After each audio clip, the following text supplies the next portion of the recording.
Olá, está no ar o Inteiro Teor. Sejam bem-vindas e bem-vindos. Nesta edição vamos falar da importância do respeito aos princípios que regem a administração pública, como a moralidade e a impessoalidade, e também sobre o papel do Estado na conservação das estradas. Confira comigo. TRF da Primeira Região condena ex-funcionária da Justiça Federal por exploração de prestígio.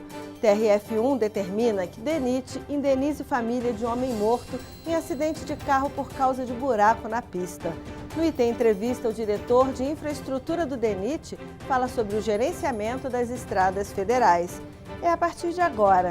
Vem comigo!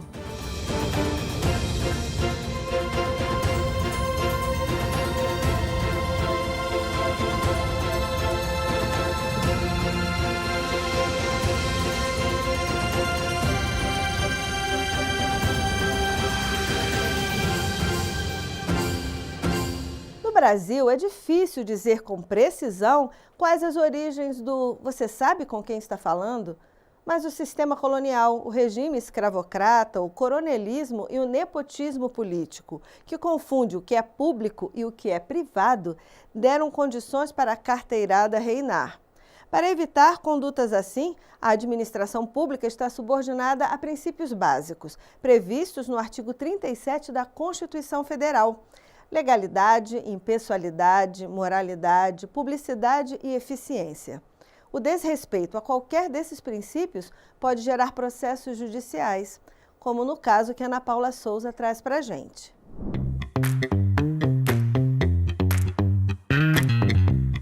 Então, Lineu, você vai poder me ajudar? Vender comida sem controle de qualidade é crime. Eu não participo disso. Mas quem disse que você precisa participar, Lineu? Só precisa fazer vista grossa. O personagem Lineu, do seriado A Grande Família, é um servidor público modelo que não se vale da posição de fiscal sanitário para obter vantagem pessoal. Sua conduta exemplifica na prática a moralidade, que deve ser regra para todo servidor ou agente público. A Lei 8.112, conhecida como Estatuto dos Servidores Públicos, estabelece no artigo 117 que ao servidor é proibido receber propina, comissão, presente ou vantagem de qualquer espécie em razão de suas atribuições. Ao transgredir essa regra, o servidor pode responder pelos crimes de tráfico de influência ou, a depender do âmbito em que isso acontece, ao crime de exploração de prestígio. Ambos estão relacionados com a obtenção de vantagem por meio da influência ou reputação. Mas qual é mesmo a diferença? O tráfico de influência, previsto no artigo 332 do Código Penal brasileiro, consiste em solicitar, exigir, cobrar ou obter para si ou para outrem vantagem ou promessa de vantagem, a pretexto de influir em ato praticado por funcionário público no exercício da função. Ou seja, alguém utiliza indevidamente de influência para obter benefícios ilícitos junto a agentes públicos. Já a exploração de prestígio está tipificada no artigo 357 do Código Penal, sendo praticada no âmbito do Poder Judiciário, quando alguém que não exerce cargo público solicita ou recebe dinheiro ou qualquer outra vantagem em troca de influenciar um juiz, jurado, perito, tradutor, intérprete ou testemunha. Ou seja, o criminoso utiliza-se de sua condição social ou de relações pessoais para obter vantagem ou favorecimento em razão de sua reputação ou influência sobre terceiros. A diferença entre esses crimes mudou os rumos de um processo julgado aqui no TRF da Primeira Região. A quarta turma analisou o caso de uma mulher ex-funcionária da Justiça Federal em Guanabi, na Bahia, que cobrou R$ 800 de uma cidadã para acelerar o tempo de tramitação de um processo. Segundo a ré, por ter trabalhado na Justiça, teria um conhecido que a ajudaria a resolver a demanda processual de forma mais eficiente. A princípio, ela foi condenada por tráfico de influência, mas quando o caso chegou ao TRF1, a condenação mudou para exploração de prestígio, pois a fraude teria ocorrido no âmbito do sistema de justiça. O relator do caso foi o desembargador federal César Jatahy. Ele ressalta que essas práticas ferem princípios como o da impessoalidade e podem gerar punições para quem pratica. Fere todos esses princípios que regem a administração pública, né?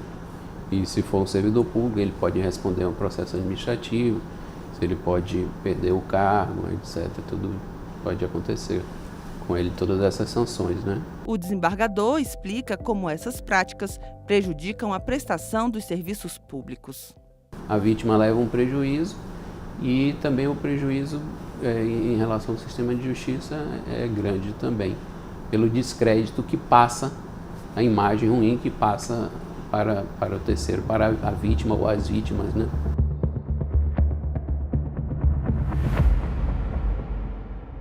Estradas e rodovias nem sempre têm a manutenção adequada, o que muitas vezes resulta em acidentes e mortes. São sonhos interrompidos e famílias despedaçadas, como na história que a Ana Paula Souza conta pra gente.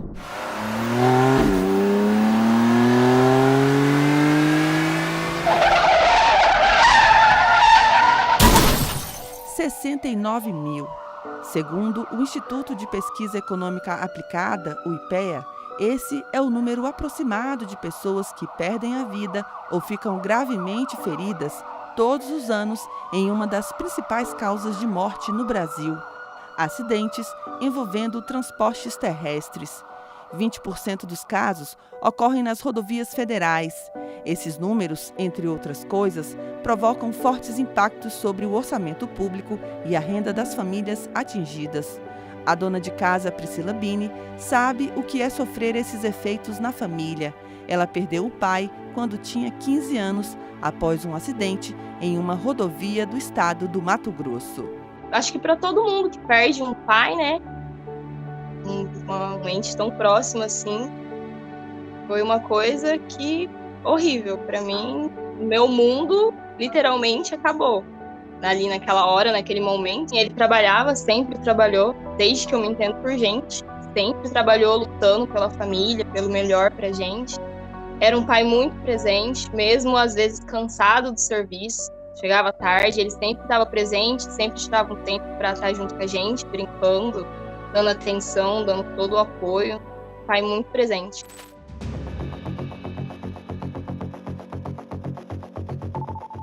De acordo com o Boletim de Acidente de Trânsito da Polícia Rodoviária Federal, no Mato Grosso, o pai de Priscila perdeu o controle da direção em decorrência de um buraco na pista de rolamento, que danificou um dos pneus do veículo.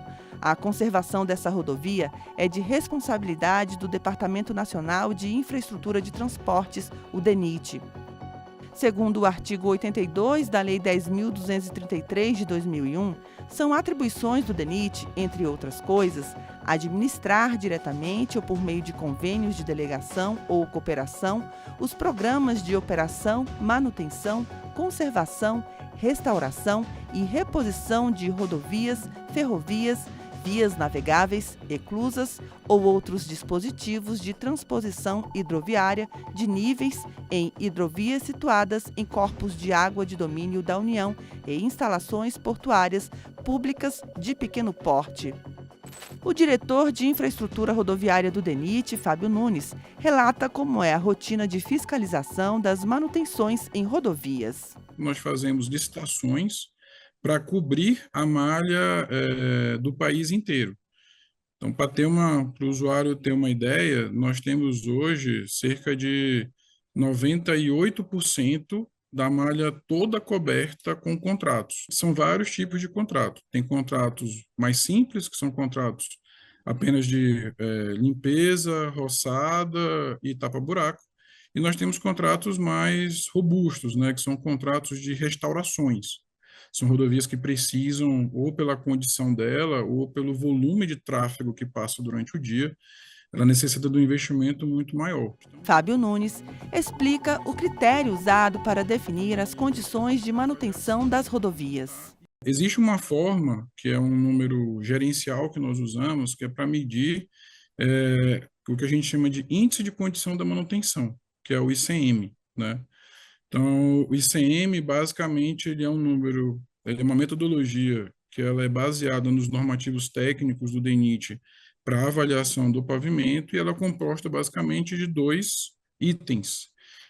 Uma parte da nota é caracterizada pela avaliação da superfície do pavimento em si, e uma outra parte da nota ela é composta pela faixa de domínio. Então, a gente avalia nessa segunda parte da nota se a sinalização está visível, se a sinalização, as placas estão visíveis, se a sinalização horizontal ela está visível, né, tanto principalmente durante a noite, né, se os elementos de proteção do usuário como defensas estão no local, se os elementos de drenagem da rodovia estão íntegros. E foi exatamente por meio de um convênio que o DENIT estava administrando a manutenção da rodovia em que o pai de Priscila morreu.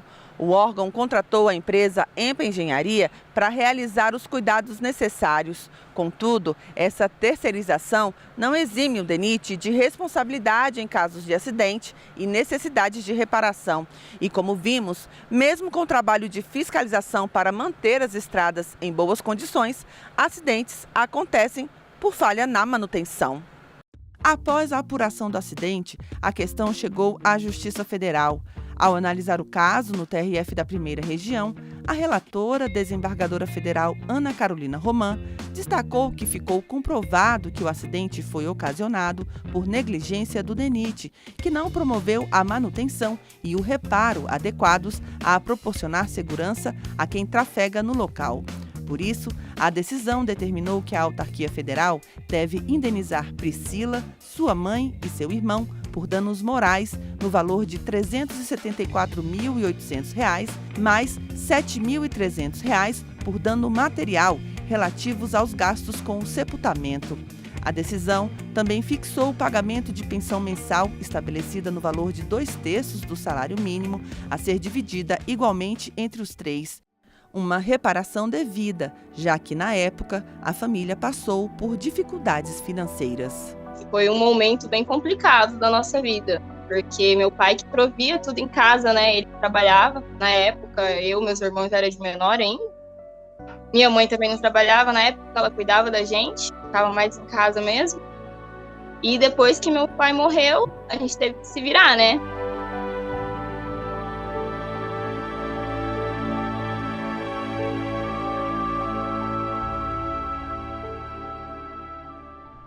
Para sabermos mais sobre o trabalho do DENIT à frente do gerenciamento das estradas federais no Brasil, o repórter Marco Antônio Feitosa conversou com Fábio Nunes, diretor de infraestrutura rodoviária do DENIT. Confira a partir de agora.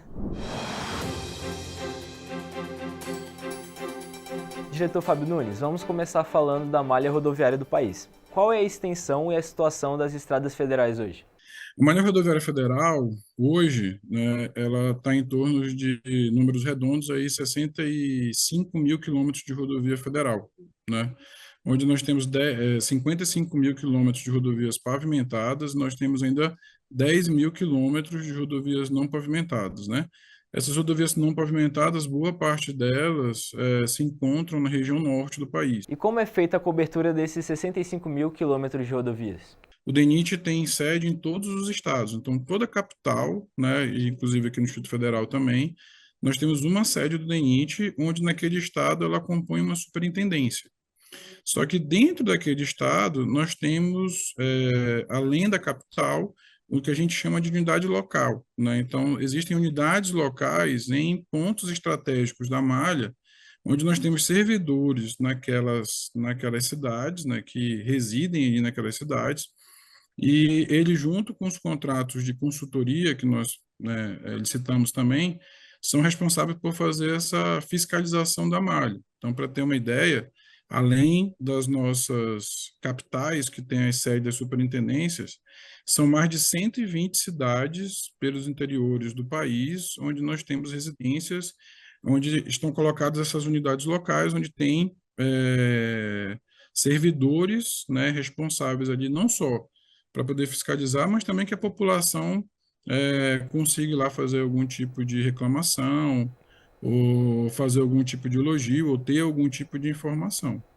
Em casos como mostrado na matéria, em que o DENIT foi condenado por um acidente causado pela má conservação de uma rodovia, que estava licitada para uma empresa, como são as tratativas para que o órgão acione a empresa que negligenciou a manutenção? Quando existe algum sinistro, né, normalmente a gente convoca a Polícia Rodoviária Federal, porque ela vai fazer o laudo, isso é obrigação da PRF mesmo, e identificar a causa daquele acidente. Se a empresa responsável por manter a condição da rodovia ela for responsável, isso é cobrado diretamente dela. Existem processos de apuração administrativa, né, de responsabilidade aqui dentro da casa, onde a gente pega essa ação, aí existe um procedimento aqui dentro, e a gente transforma esse processo num processo de apuração de responsabilidade, que se tiver por exemplo, chegar a ter algum falecimento de alguma pessoa, isso reveste também para uma ação civil, né?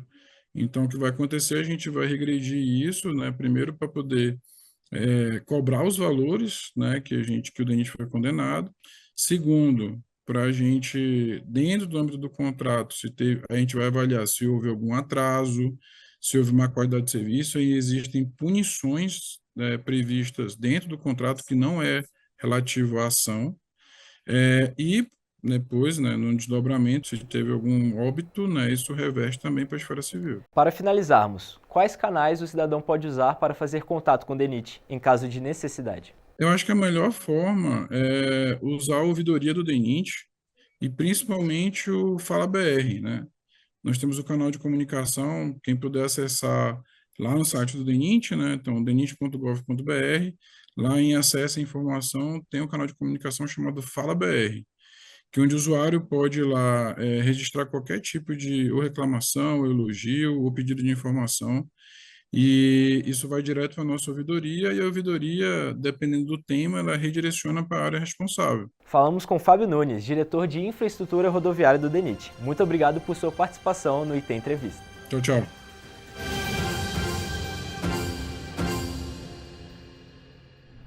Termina assim o Inteiro Teor. Mas você pode continuar sabendo das novidades da Justiça Federal nas redes sociais. Inscreva-se no canal do YouTube do TRF1 e siga a gente no Facebook e no Instagram. E na semana que vem estou de volta com mais uma edição do Inteiro Teor. Até a próxima. Tchau!